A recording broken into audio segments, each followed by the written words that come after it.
in one direction here about 8-10 times, loosening things on up.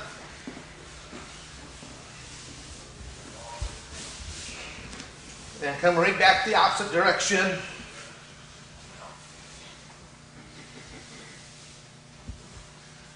Three major areas of injuries are neck, back, and knees, and that's where you can find out those are the three major areas that we'll be warming up here today.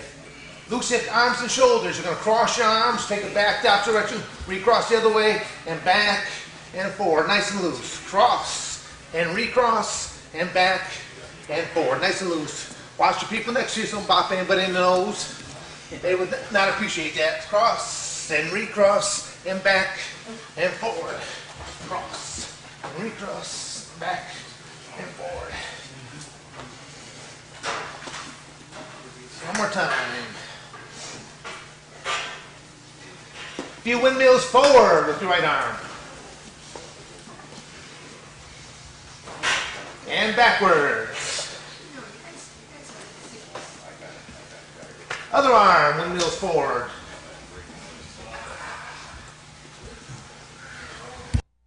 And backwards.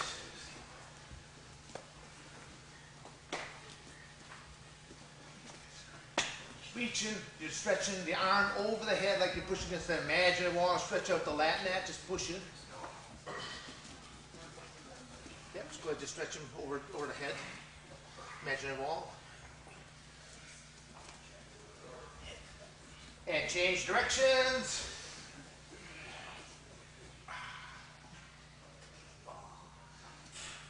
And change.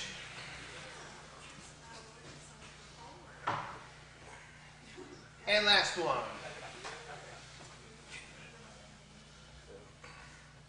Just shake it out. Bring the arm right back up over the head. Grab the elbow, kind of pull on back. Just stretch it a little bit further. You know what your body's limitations are, so.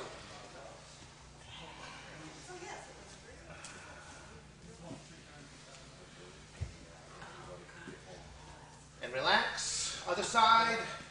Reach up, pull on back.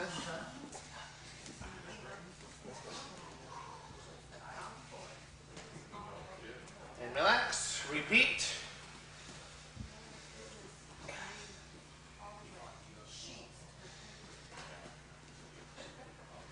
Relax. And last one.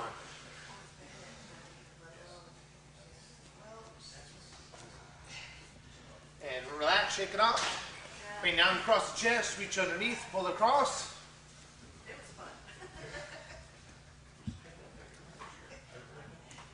And relax, other side.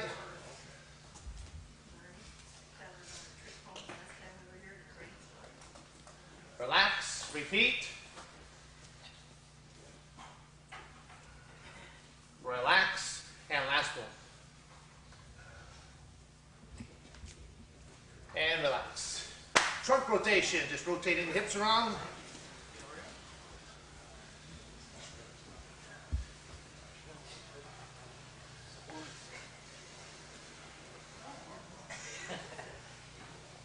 And change directions.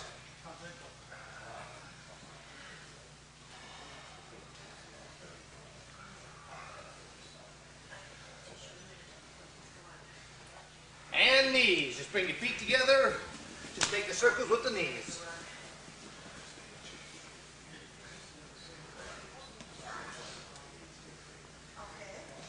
And change directions.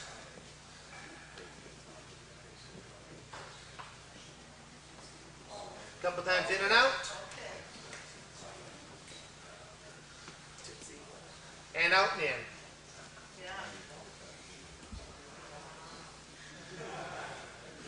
Now we're going to just simply start stretching out the inner thighs. So kind of take a little wider stance, stretching out the legs.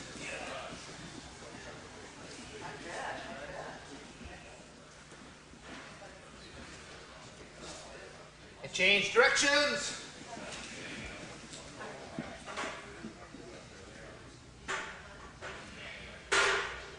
And change.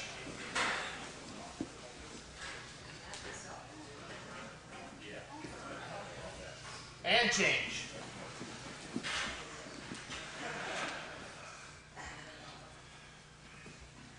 Now we're going to go to basically a glorified cheerleader split, keeping your knees off the ground. Just take down as far as you can without the knees touching.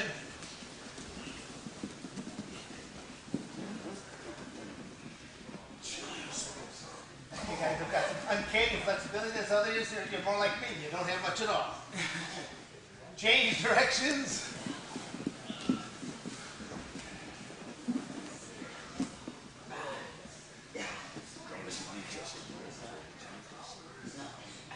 Now we're going to move into the middle position. As you go to that middle position, kind of lower those elbows down towards the ground. You know your body, so just take out that point of discomfort.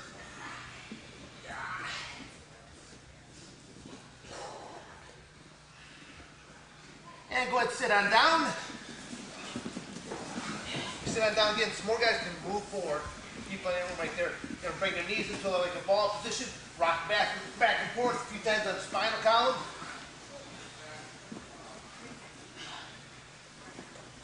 You hear me okay there, Jason? Jason, you hear me okay? All right. Now here's the tricky part with as many people as we have. Definitely have to be watching what we're doing. A few more people can move ahead. You're going to do what's known as crossovers. I'm going to keep the back of my upper body as flat as I possibly can. Opposite leg is going to be coming up, kicking towards my hand, then towards the other side. It's a good way to loosen up the hips and the lower back. So just be careful. A few more guys can move a little bit ahead. We may have to do synchronized stretching there for a moment there. So just move that up a bit further.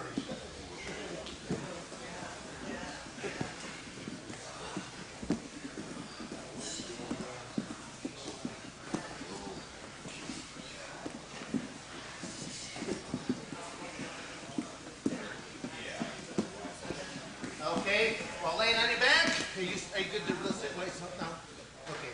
Laying on your back, just raise one foot, point the toe, draw the knee up towards the chest.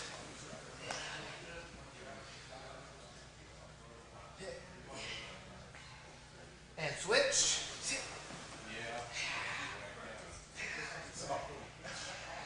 And switch.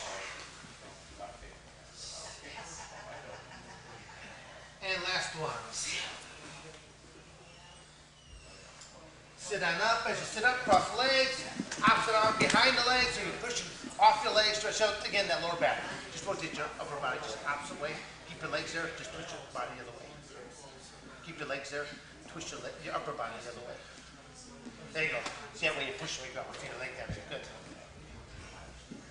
And switch.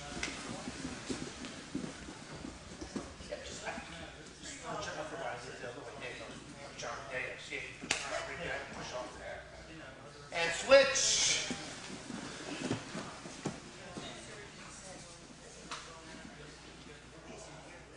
And last one.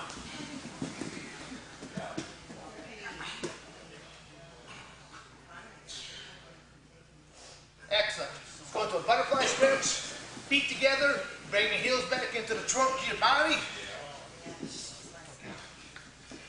Go just flap your legs up and down, side to side. Again, loosen up those hip joints.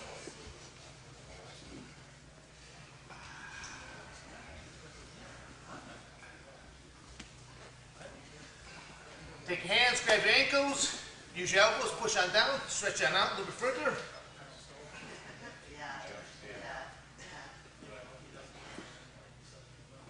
All right, just lay one leg straight, bring the leg across, loosen up the ankle. Do about half a dozen rotations in one direction, and come back the opposite direction.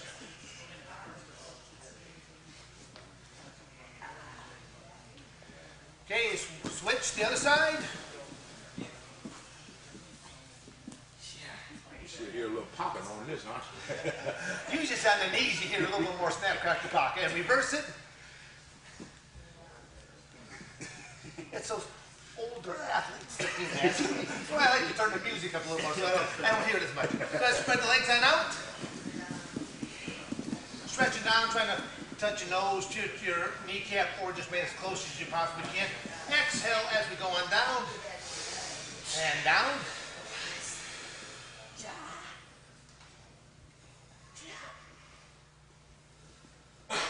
And relax. To the other side. And down.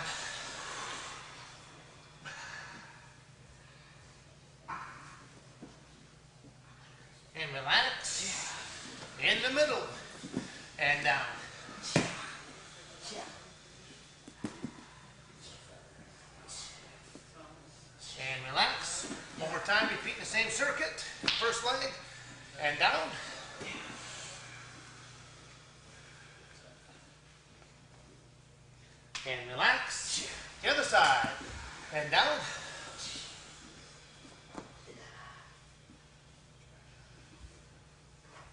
And relax. In the middle and down.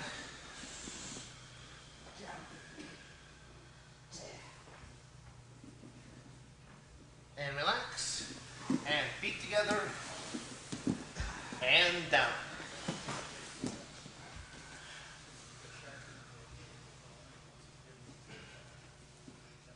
And relax. Last thing we're going to do again is for the neck region. We're going to do a bridging, this kind of a wrestler's type of a bridge right now. Putting your head down, we're going to start off from a 5-point stance. Rotating your neck in circles towards the left, circling towards the right. Trying to touch back your head to your nose, to your ear. And as you feel comfortable, you can add more and more weight to it. If you're not certain what I mean by that, simply by looking in here, I can go up into more and more of a tripod position, making circles with my head, changing directions, going ear to ear, back of the head, down to nose. It's one of the best ways to develop your neck to help prevent chokes, cranks, things of that nature.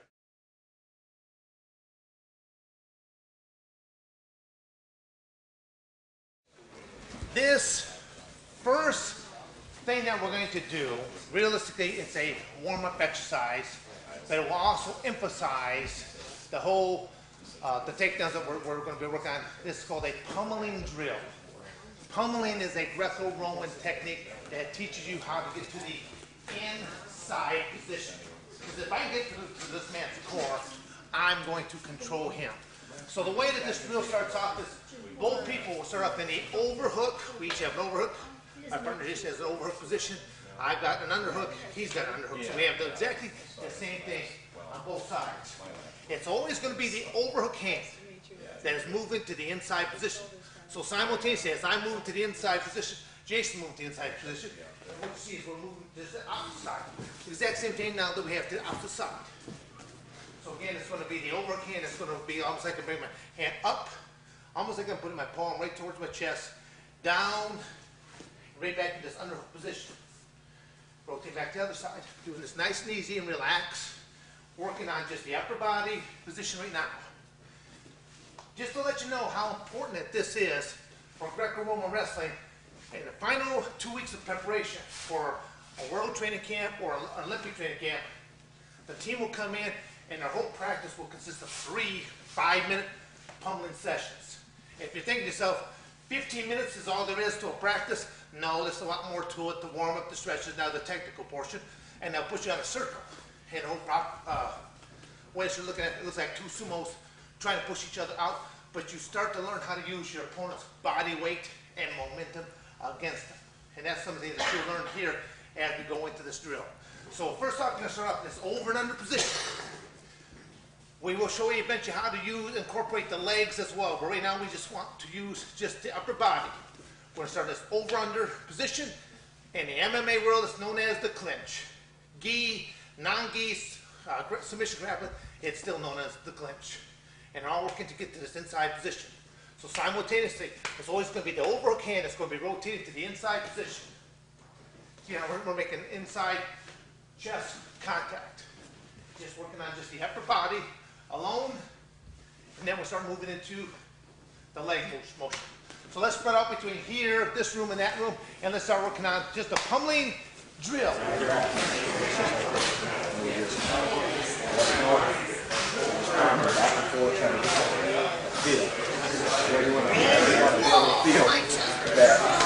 Leverage you're getting, okay?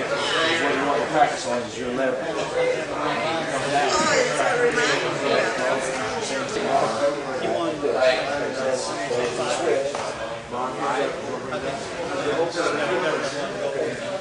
Bring that one up. Just like that. Take that over here. How many people, let me see a quick show of hands. How many people watch the show Ultimate Fighter?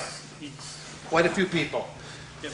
Just last week, they were showing the pummeling position. They called it something else, okay? Because judo has different terminology versus jiu-jitsu versus what wrestling calls it. It's the same thing. We just might call it different things.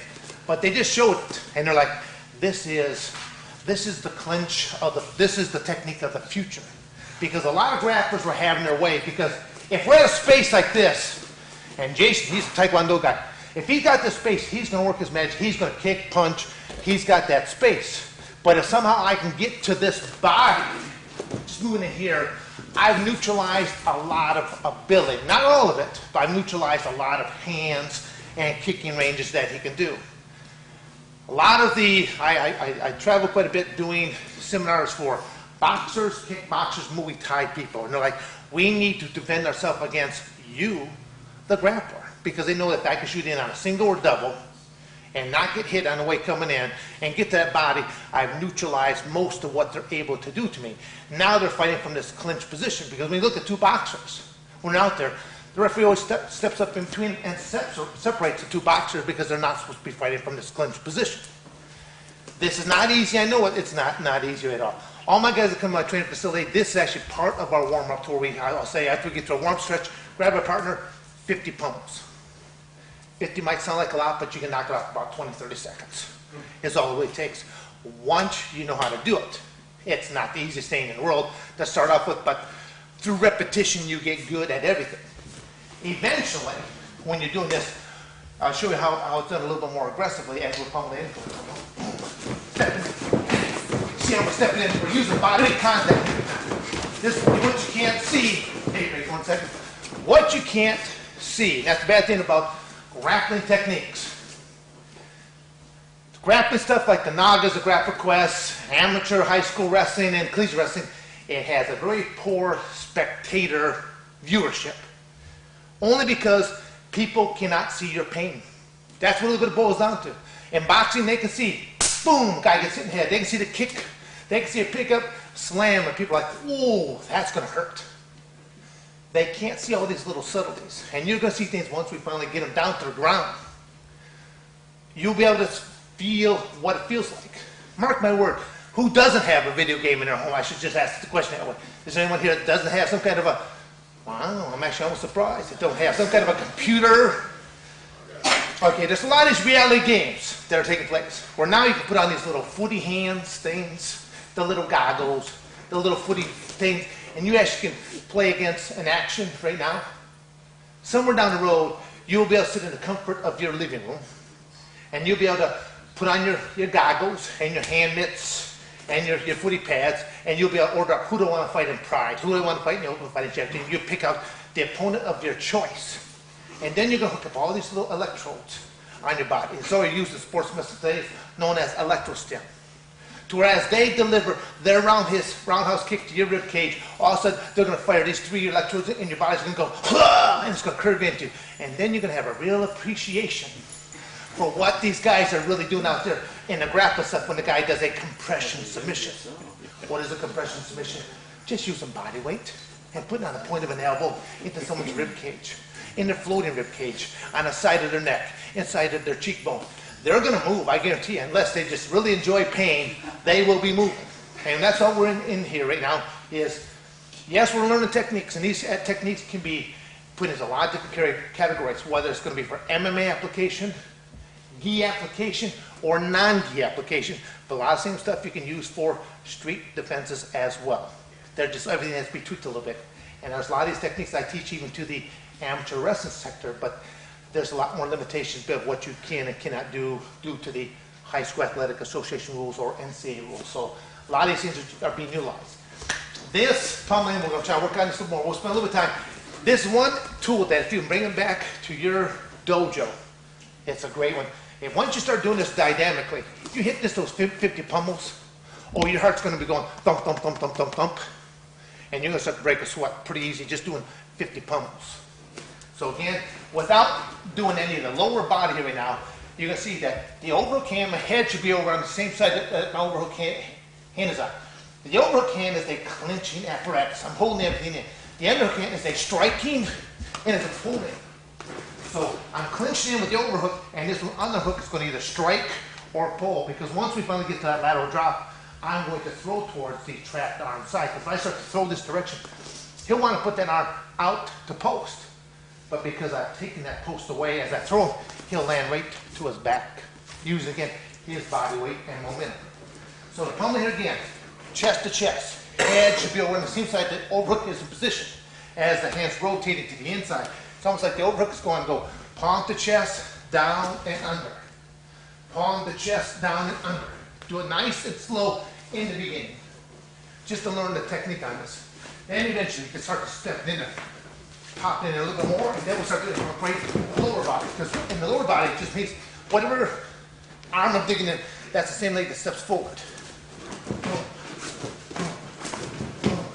Because the moment I step right in here, I'm ready to either throw kicks, sweeps, throws. There's a lot of options. You'll find that you do not want to waste any kind of motion whatsoever. Everything I'm doing, I have a purpose behind it. Now granted, we're in the same position, he has the same purpose. When it comes down to technique, every move has a counter, every counter has a recounter. It boils down to what do you know, and do you have the cardiovascular to see it through?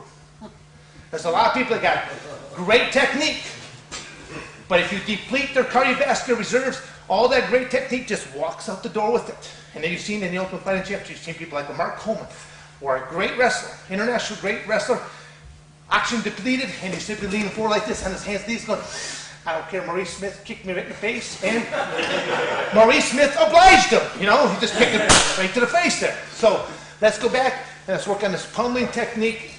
And if you're having problems, I really want to make sure that we walk with this one drilling technique here today. So this foot should be forward.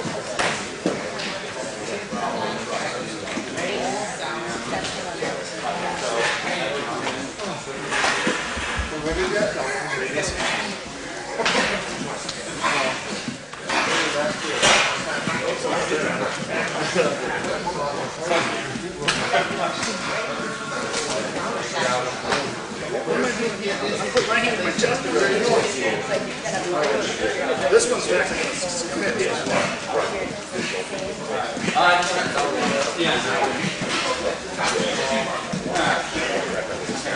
Come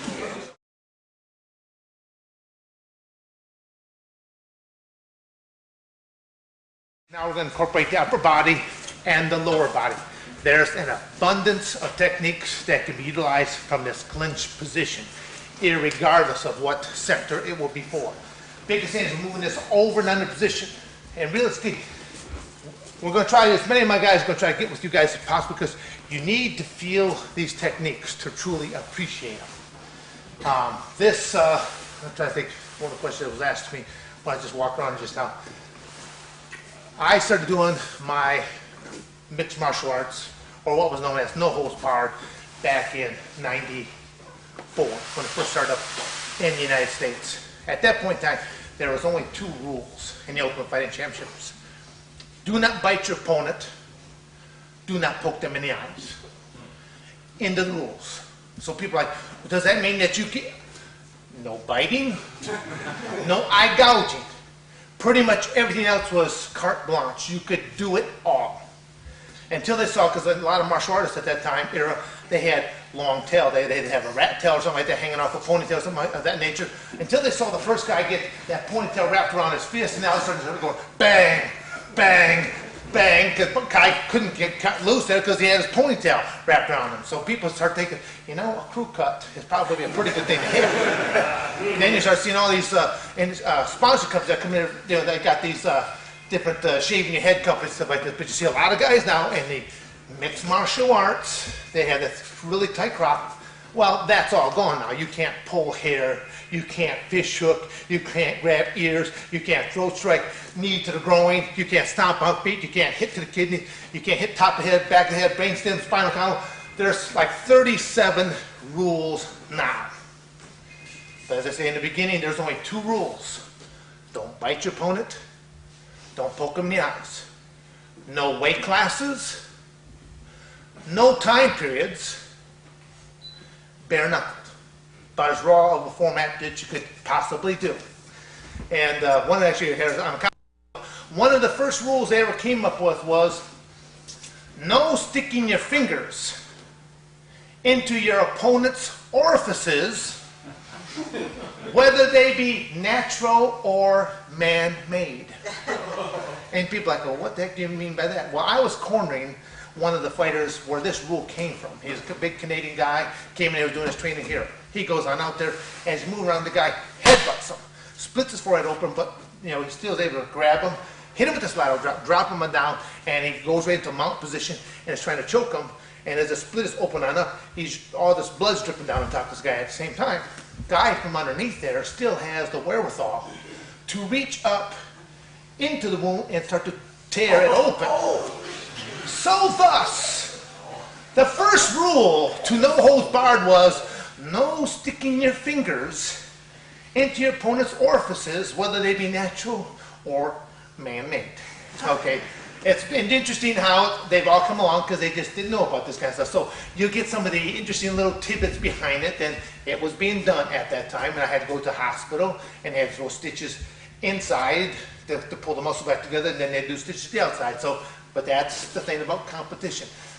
But again, the guy I was working with, we worked a lot about this clinch because I know that as a grappler can only shoot that many times onto an opponent's legs without that opponent finally becoming savvy enough to realize as he comes in, I'm going to greet him with a nice little knee or a shin kick or move off of him with a roundhouse kick to the head.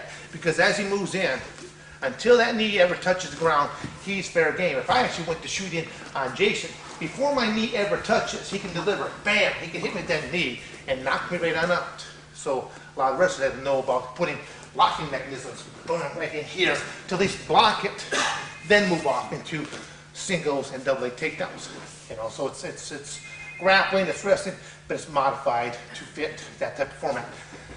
And then everything after that point was going to, if I did a shot and he delivers that bang and a hit, so move right back up. We're going to end up right back into these clinches and clinches right here. And this is now where knee strikes, foot sweeps, step into the outside, lateral drops, headlocks, body locks, arm throws, all this stuff starts to open up of what you can do. So I really want to emphasize this one drill that we can walk away with is this pummeling drill. We're going to, a lot of guys understand what to do with the upper body.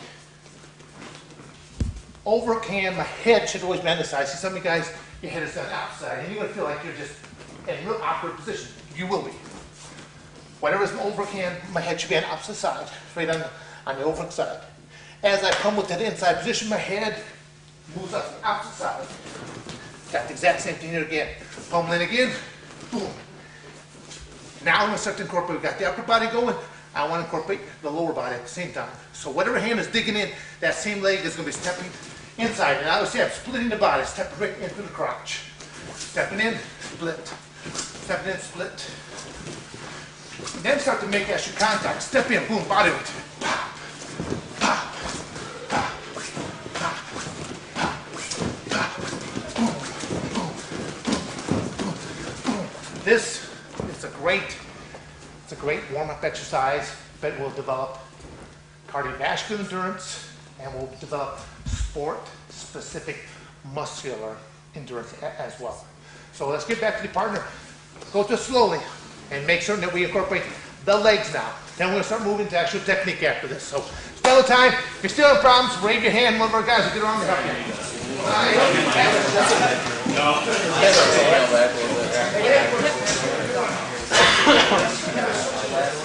Sure.